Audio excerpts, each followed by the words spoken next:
أحمده ونصلي على رسوله الكريم أما بعد فأعوذ بالله من الشيطان الرجيم رب اشرح لي صدري ويسر لي أمري واحلل عقدة من لساني يفقهوا قولي رب زدني علما ربنا فقهنا في الدين اللهم إني أسألك علما نافعا وعملا متقبلا ورزقا طيبا واسعا السلام علیکم ورحمۃ اللہ وبرکاتہ۔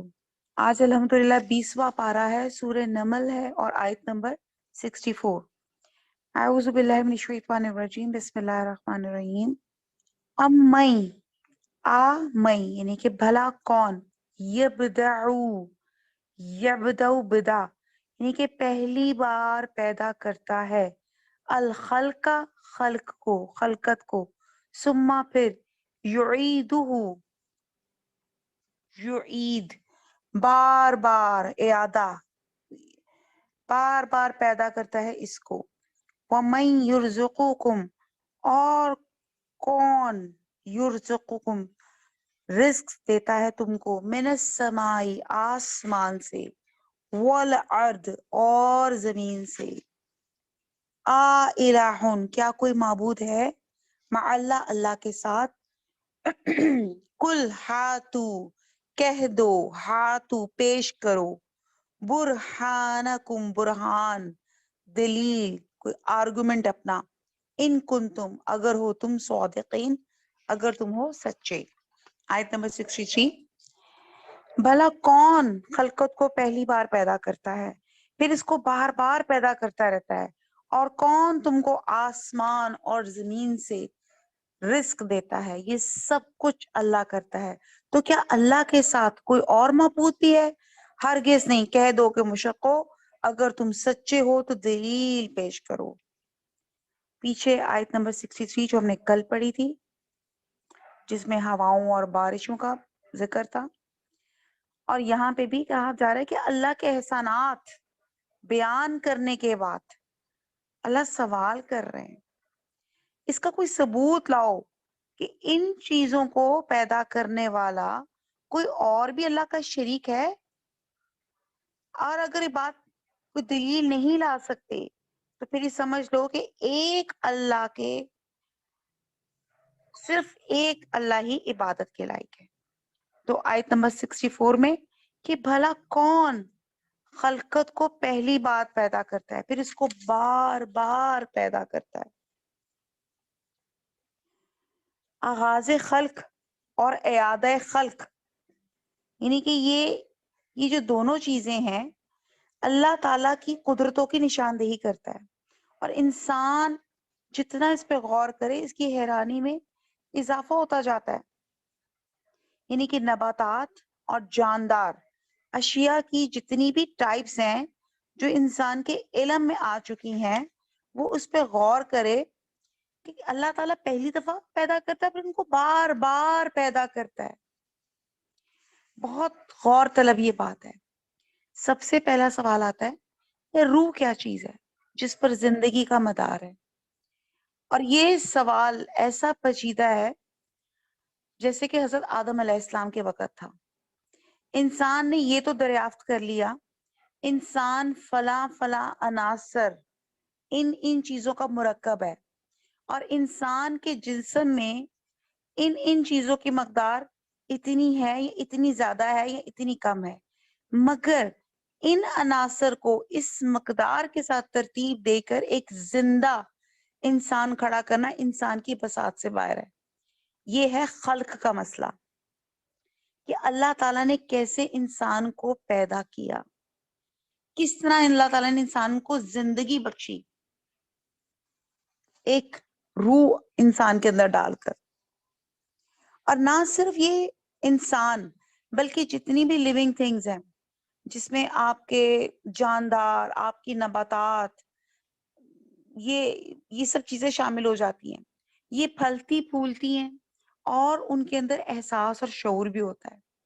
اس وقت روئے زمین پہ نباتات کی تقریباً 2 لاکھ ٹائپس ہیں، اور جاندار اشیاء کی تقریباً 10 لاکھ انواع جو ہے انسان کے علم میں آ چکی ہیں، جو اپنی ساخت، عناصر اور ترکیب کے لحاظ سے دوسرے سے بالکل الگ ہے۔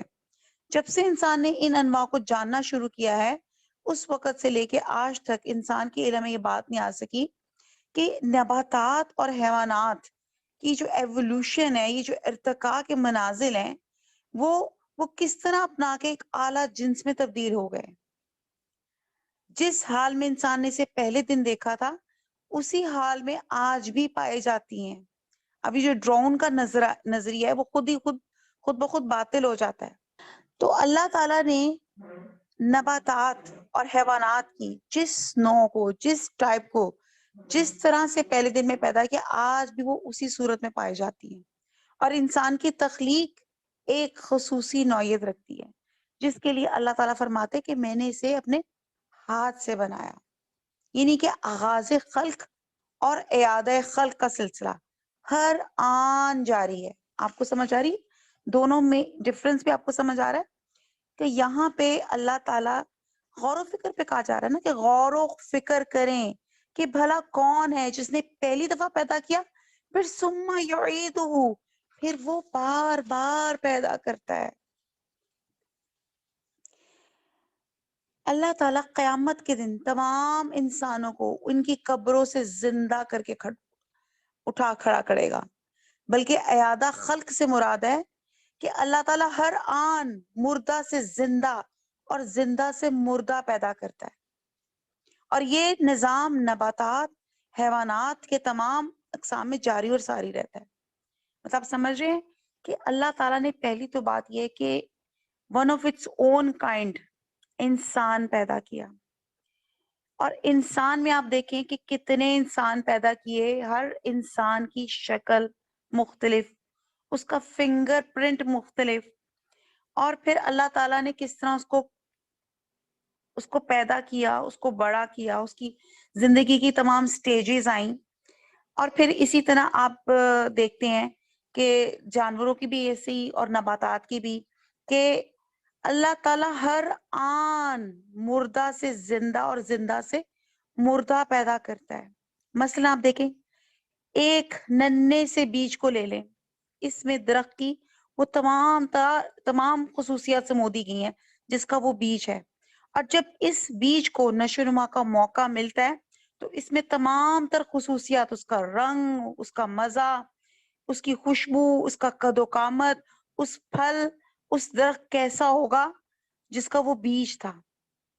اسی طرح کسی جاندار یا انسان کے نطفے میں انسان کی شکل و صورت منتقل نہیں ہوتی، بلکہ اس کی عادات، اس کے خصائل، جس کو جینیٹکلی وہ سب چیزیں اس کے اندر شفٹ ہو جاتی ہیں. تو انسان کا جسم، اس کے اندر ایک پیچیدہ کمپلیکیٹڈ مشینری، اس کا عصبی، عضلاتی، لحمی، یعنی کہ جو اس کے خون، گوشت اور ہڈیوں کی پیدائش کا یہ نظام ہے، یہ سب چیزیں اس انسان کے نطفے میں ایک خوردبینی جرثومے کی شکل میں منتقل ہوتی ہیں. اور جب اسے نشو نما کا موقع ملتا ہے تو یہ سب چیزیں عملی طور پہ وجود آ جاتی ہیں. تو ایک جاندار کے جرثومے میں کسی دوسرے جرثومے کے خواص منتقل ہو جائیں. مثلا کسی عورت کے رحم میں اونٹ کا جرثومہ پیدا چلا جائے تو کیا اونٹ کا بچہ پیدا ہو جائے گا؟ اللہ کا اعادہ خلق کا نظام آغاز خلق سے زیادہ پیچیدہ اور حیران کن ہے. اب آپ غور فرمائیں کہ اس آغاز خلق اور اعادہ خلق کے نظام میں اللہ کے علاوہ کسی فرشتے، کسی نبی، کسی ولی، کسی جن، کسی فقیر، کسی پیر، کسی سیارے یا کسی بت کا، کسی شخص کا عمل دخل نہیں. تو پھر اگر کوئی عمل دخل نہیں ہے تو پھر عبادت کے اللہ کے علاوہ یہ مستحق کیسے ہو سکتے ہیں؟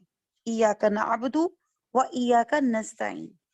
تو امید ہے آپ کو بات کچھ میری سمجھ آ گئی ہوگی کہ یہ ہم غور کریں اپنی پیدائش پہ اور پھر اس کے بعد اعادہ خلق پہ. پھر ہم دیکھتے ہیں کہ انسان مٹی سے بنا ہے اور انسان کی ضروریات بھی مٹی سے ہی پوری ہوتی ہیں.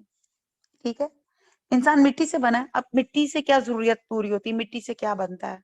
آپ دیکھیں گھر بھی مٹی سے بنتے ہیں. کتنی ہم سب کی اولین خواہش ہے میرا گھر ایسا ویسا، یہ بھی ہو تو وہ بھی ہو، تو وہ مٹی سے ہی بنا ہے نا. پھر آپ دیکھیں کہ انسان کو یا حیوانات کو یا نباتات کو زندگی جینے کے لیے اس کو زمین سے اس کو وابستہ ہونا پڑتا ہے، کیونکہ اس کی خوراک کی افزائش جو ہے وہ بھی اس مٹی سے مل رہی ہے.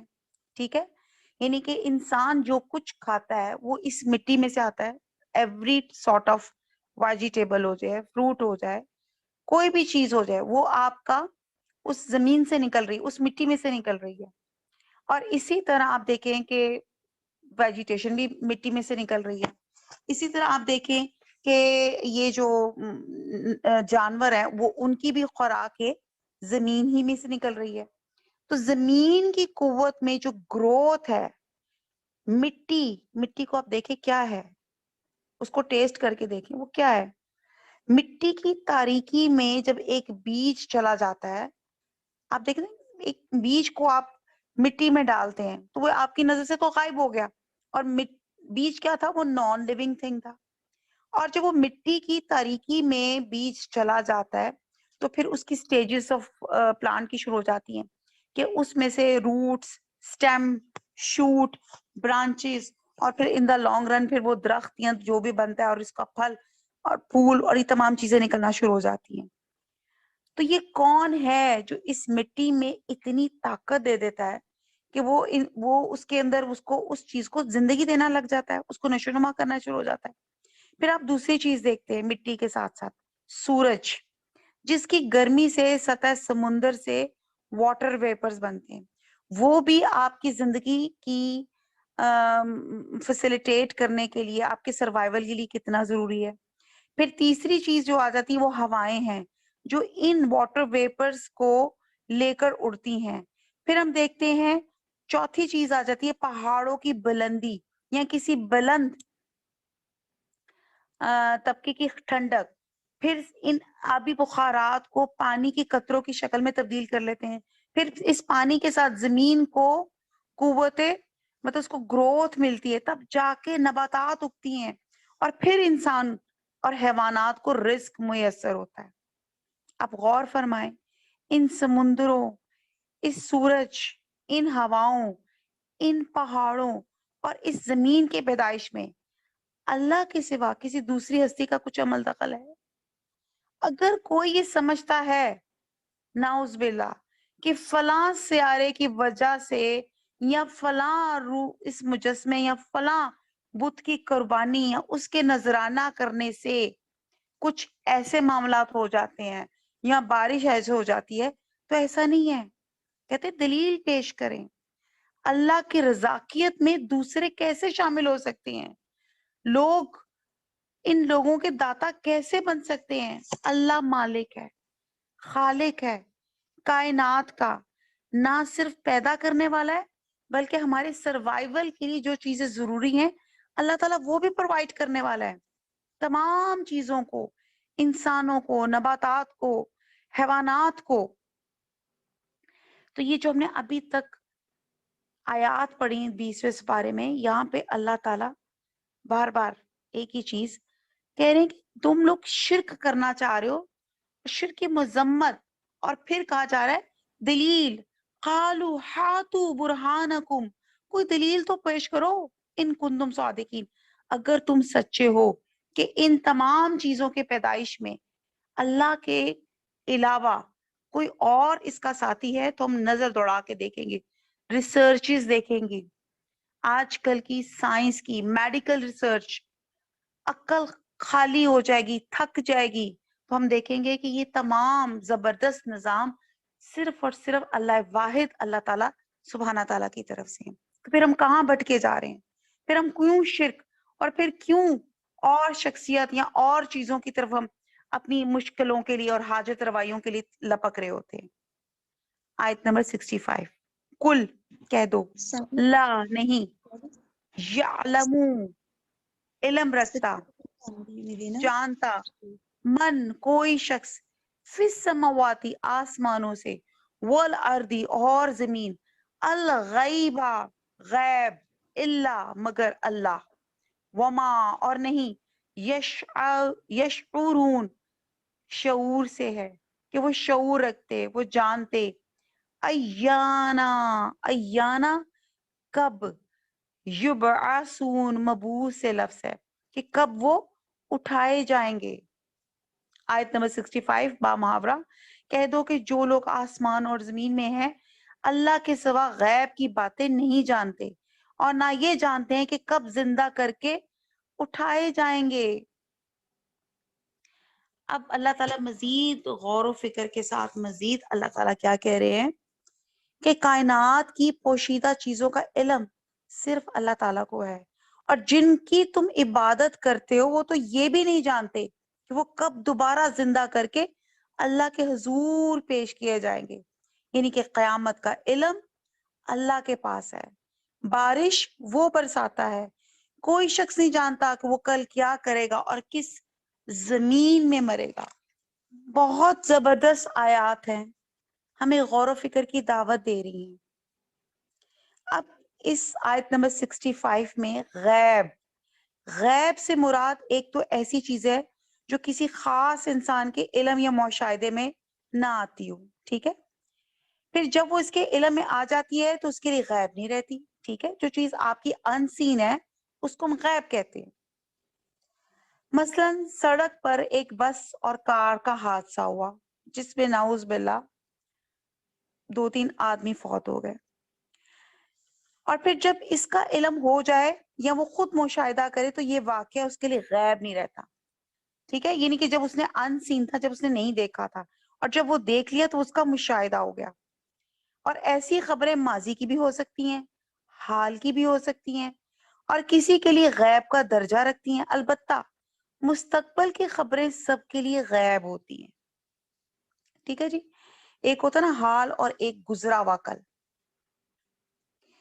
اب دوسری قسم یہ ہے کہ جتنے علوم انسان دریافت کر چکا ہے یا جس حد تک جتنا بھی وہ نالج حاصل کر چکا ہے، یہ سب انسان کے لیے علم شہادت ہے.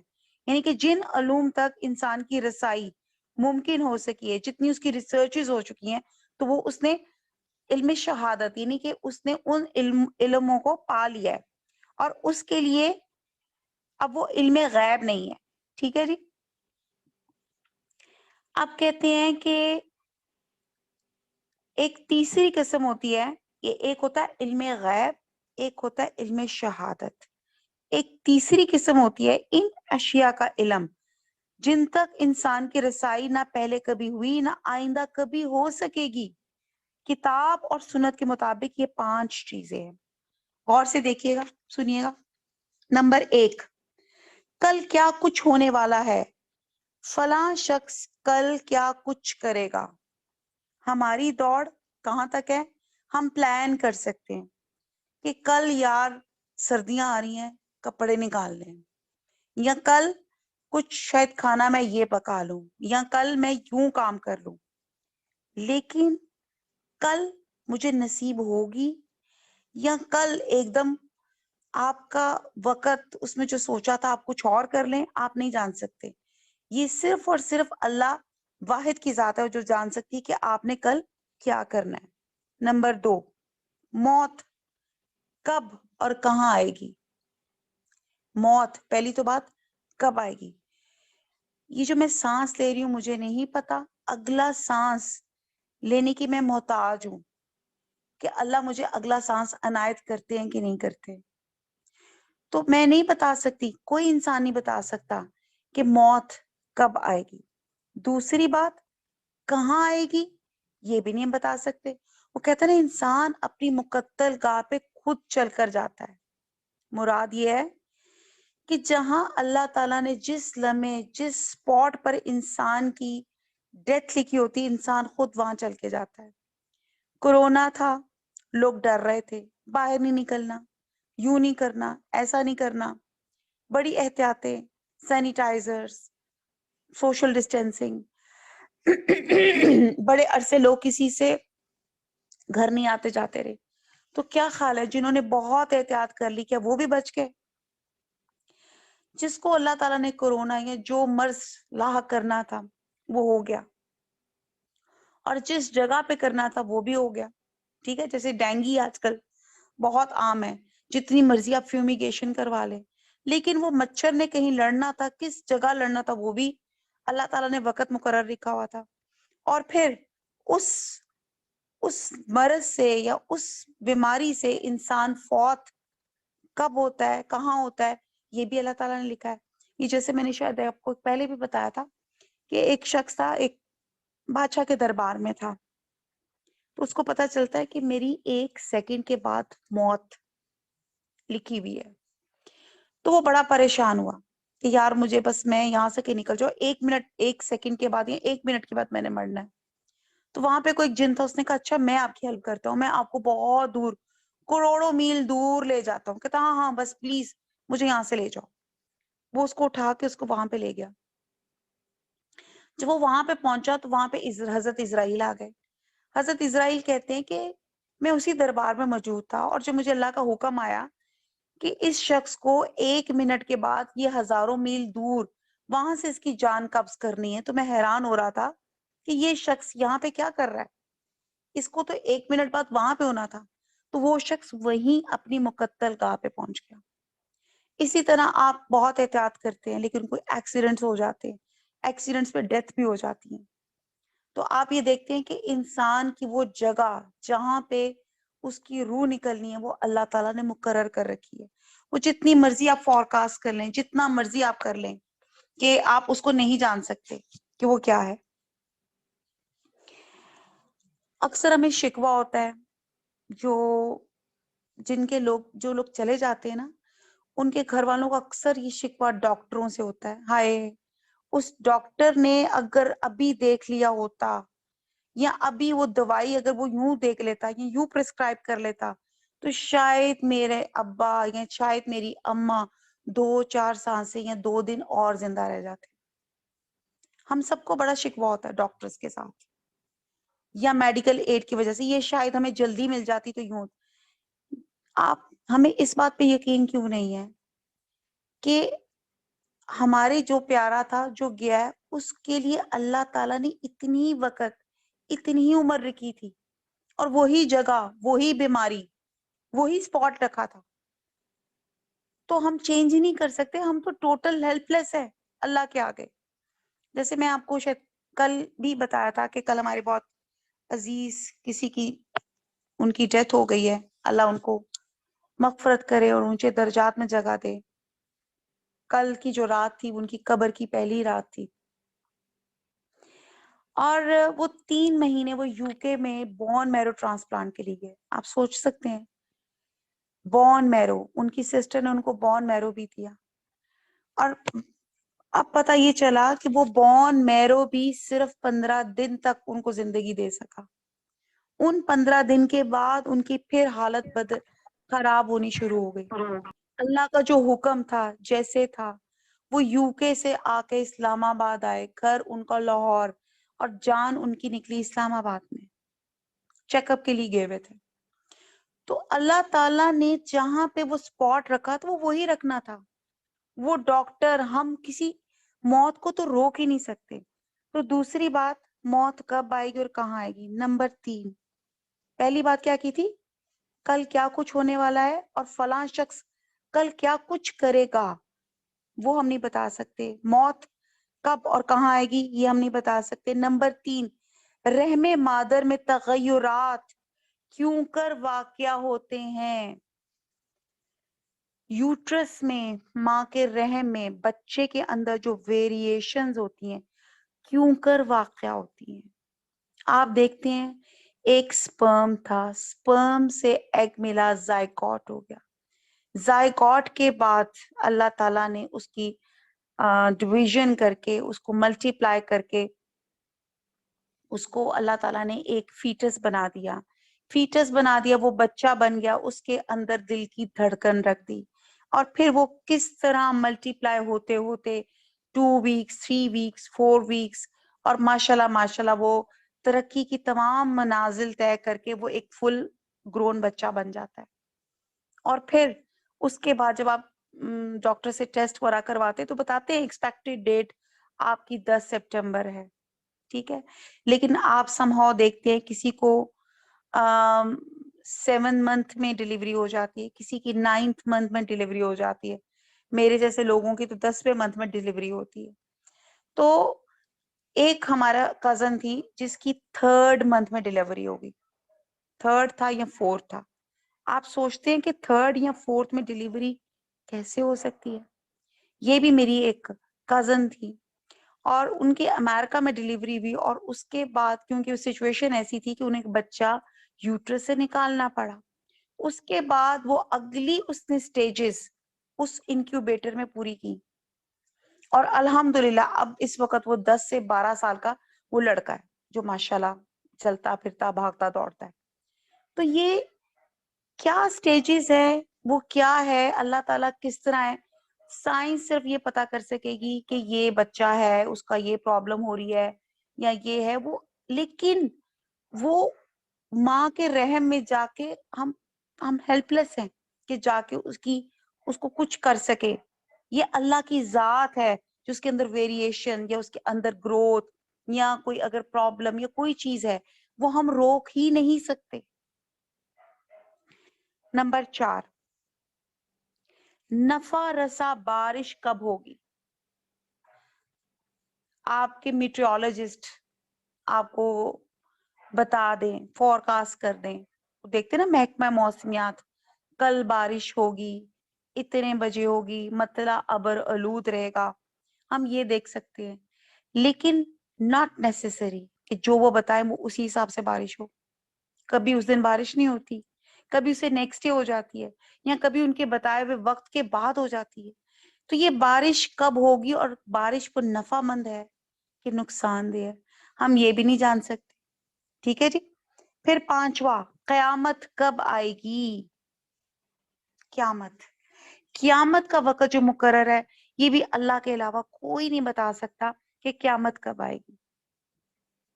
ہاں یہ ضرور ہے, قرب قیامت کی نشانیاں بتائی گئی ہیں, وہ انشاءاللہ تعالی اس پہ بھی بات کریں گے, لیکن وہ کب آئے گی یہ ہم نہیں بتا سکتے. اللہ کے رسول صلی اللہ علیہ وسلم سے ان کے صحابہ کرام پوچھا کرتے تھے کہ پلیز ہمیں قیامت کا بتا دے تاکہ ہم پلیز ہمیں بتا دیں. جیسے ہوتا ہے نا ایگزام کی ڈیٹ پتا چل جائے. بچے کیوں ایگزام کی ڈیٹ پتا کرنا چاہتے ہیں؟ کیوں چاہتے ہیں کہ ڈیٹ شیٹ پہلے پتا چل جائے تاکہ ایگزام کی اچھی تیاری کر سکیں. ایسے ہی ہے نا, اگر میتھس کا پیپر ہے, میتھس کے پیپر میں چھٹی ہے کہ نہیں ہے, کیمسٹری میں کتنا گیپ ہے, تاکہ اس حساب سے وہ تیاری کر لیں. تو اللہ تعالیٰ نے قیامت کا علم بھی جو ہے اس کو بھی اپنے علم میں رکھا ہے. وہ اس لیے نہیں رکھا تاکہ ہر وقت جو انسان ہے الرٹ رہے, الرٹ کی کیفیت میں ہو کہ کسی وقت بھی امتحان ہو سکتا ہے, آن دا اسپاٹ, آج, کل, شام, صبح, اور میری فل تیاری ہونی چاہیے. تو صحابہ کرام بھی حضور صلی اللہ علیہ وسلم سے جو سوال پوچھتے تھے نا کہ قیامت کب آئے گی, تو آپ کہتے تھے تیاری کر لی ہے, تیاری کر لی ہے. تو سوال یہ پوچھنے کہ قیامت کب آئے گی, ہماری تیاری مکمل ہونی چاہیے. تو علم غیب صرف اللہ تعالیٰ کو ہے. البتہ اس علم میں سے جتنا وہ انسانی ہدایت کے لیے ضروری سمجھتا ہے اپنے انبیاء کو انفارم کر دیتا ہے. جیسے قیامت, بعث بعد الموت, جنت, دوزخ اور روز قیامت کے احوال, یہ تمام چیزیں اللہ تعالیٰ نے بتا دی کہ بندے تیاری کر لے, ابھی مہلت کا ٹائم ہے. تو یہ ہم نے جنت نہیں دیکھی, ہم نے دوزخ نہیں دیکھی, ہم نے اللہ نہیں دیکھا, لیکن ہمارا غیب بالایمان ہے کہ ہم ان پہ یقین رکھتے ہیں. پھر اللہ تعالیٰ نے جو پاسٹ میں جتنی قوموں کے واقعات گزرے, ہم ان قوموں میں ان ٹائم پہ موجود نہیں تھے, لیکن ہم اس پہ بلیو کرتے ہیں. انبیاء, اقوام کے قصص, ان کے حالات اور بعد مستقبل کی پیش گوئیاں اور بشارتیں, یہ اللہ تعالیٰ نے انبیاء کی زبان سے بار بار یہ اعلان کرایا کہ اللہ کے سوا کوئی غیب کا علم نہیں رکھتا. اور ایک مقام پہ فرمایا, اے نبی کہہ دو اگر میں غیب جانتا ہوں تو میں بہت بھلائیاں اکٹھی کر لیتا اور مجھے کبھی کوئی تکلیف نہ پہنچتی. تو آپ یہ دیکھتے ہیں کہ غیب کا علم تو انبیاء بھی نہیں رکھتے تھے, حضور صلی اللہ علیہ وسلم بھی نہیں رکھتے تھے. حضور صلی اللہ علیہ وسلم پہ کم و بیش 17 دفعہ قتل کی سازشیں ہوئی، حملے ہوئے، اور آپ کو اسی وقت اللہ تعالیٰ نے بتایا جب اللہ تعالیٰ کا حکم ہوا. آپ کو اس سے پہلے کا نہیں پتا تھا. آپ نے وہ زہر آلود کھانا، اس کا لقمہ کھا لیا. اگر غیب کا علم ہوتا تو وہیں پہ رک جاتے کہ پوائزنس کھانا ہے، لیکن اللہ تعالیٰ نے جب آپ کو بتایا جب آپ وہ لقمہ کھا چکے تھے. تو علم غیب کو اللہ تعالیٰ سے مخصوص رکھنا ہمارا بنیادی عقیدہ ہے مسلمانوں کا. اور قدیم زمانے سے لے کے آج تک انسان نے جس ہستی میں بھی اللہ تعالیٰ کا وہی شرک ڈھونڈا، اللہ کا ذرا بھی کچھ وہ ڈھونڈا، تو پھر آپ یہ دیکھیں کہ وہ پھر غیب کا علم صرف اور صرف اللہ تعالیٰ کو ہی ہے. اور جس طرح اللہ تعالیٰ کی بات دوسری صفات، جیسے اس کی خلاقیت، جیسے اس نے لوگوں کو خلق کیا، رزاقیت کہ اللہ تعالیٰ سب کو رزق دے رہا ہے، اور اسی طرح علم غیب ناقابل تقسیم اور تجزیہ ہے.